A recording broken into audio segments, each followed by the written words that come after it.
It's really just not about running and walking. If you really want to have a good lifelong practice for both of these, as we age, we really need to add some more variety in our training. I actually started my business as a personal trainer before running was even a figment of my imagination. And even though I tell my athletes how important the strength training is, it's really been hard for me to stick to it. And that is changing for me this year, for sure. Hey, I'm Coach Lisa from the Running University, and I help women put the fun in their run. If you're new here to my channel, thank you so much for listening, and make sure to subscribe. And if you're back, thank you so much. I appreciate it. If you've been following this series, I'm sharing the 6 key ingredients I have found to help women over 50 start or maintain a really good walking and running practice for life. I have links to other videos in the description below. And training has different meanings, so let me explain the different types that I'm referring to. But before I get into this, and if you're watching this live, May is National Walking Month. I am working on a 31-day adventure to get you walking more often. So you can join my true inner circle to be one of the first people to find out about it. If you're watching after this, you can still join my inner circle because you're going to get inspirational tips, access to different information, and discounts.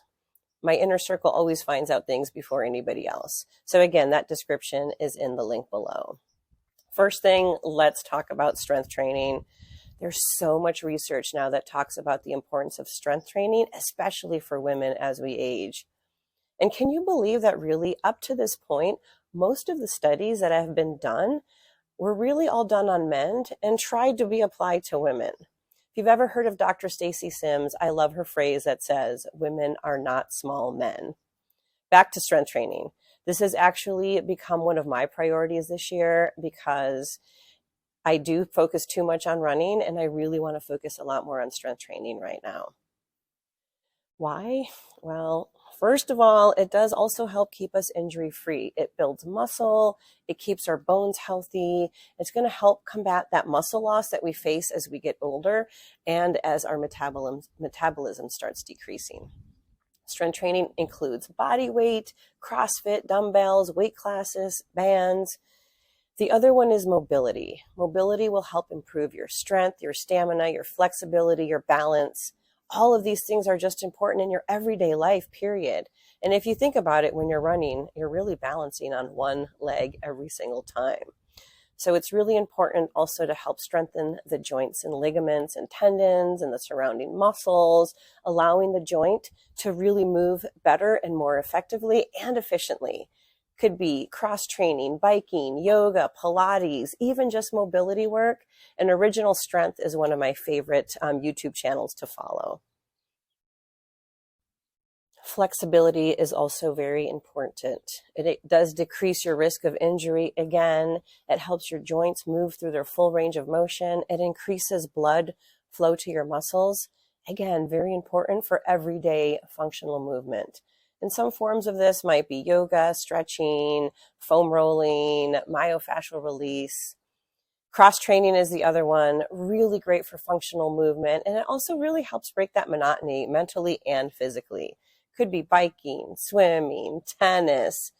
This is also where people might decide to get into other ways to include running, like a triathlon, where you might be biking and running and swimming. Now let's talk about actually training for a race or something like the Breast Cancer 3-Day or a pilgrimage. I could actually have a whole video on this, but there's so many people who don't train for events. And I really don't understand it because I've heard people that really get hurt when they don't do that. They also have a miserable experience. And honestly, I really feel that training is where all the magic happens. It's where you get to try all the things like your nutrition, your pacing. It's also where all the lessons happen. To me, skipping this part feels like you're just missing out.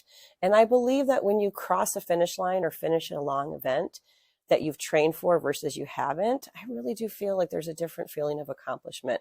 It almost feels like cheating on a test if you don't train for it. But I know people who swear by it, so good for you.